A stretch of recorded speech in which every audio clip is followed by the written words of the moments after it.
शादी से पहले बचपन की क्या आपकी उनकी रिकलेक्शंस हैं जब आप लोग इकट्ठे थे घर में? डॉक्टर साहब, what an innocent young girl she was. आप जब मुझसे बात कर, I am just getting teary. What an innocent young girl, what a beautiful innocent young girl, what a full of life young girl, and how our life and time they change us, and how the जब हम life के experience से गुजरते हैं, how it changes us।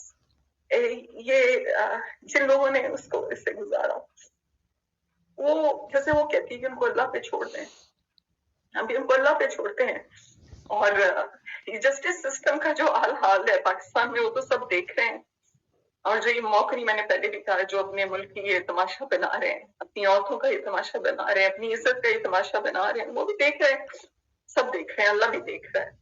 And Allah is watching, and I just want to read an ayah from the Quran, उसकी translation पढ़ूंगी ताकि सबको समझ आ जाए। नूर की आयत है, तो उसमें ट्रांसलेशन में आपके लिए पढ़ती हूँ कि जो लोग पाक दामन बेखबर, उसका मतलब होता है मासूम औरतों पे, ईमान वालियों पे तोहमत लगाते हैं, इन पर दुनिया और आखिरत में लानत है और इनके लिए बड़ा अज़ाब।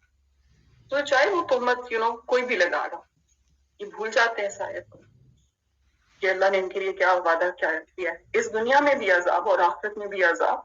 And we as believers, we believe in the promise of Allah.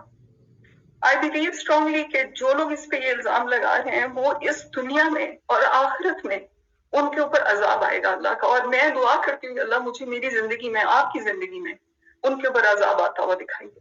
वो हम आखिर में तो देखेंगे, उसमें तो हमें कोई शक नहीं है, लेकिन मेरी दुआ है अल्लाह से कि इस दुनिया में भी उनके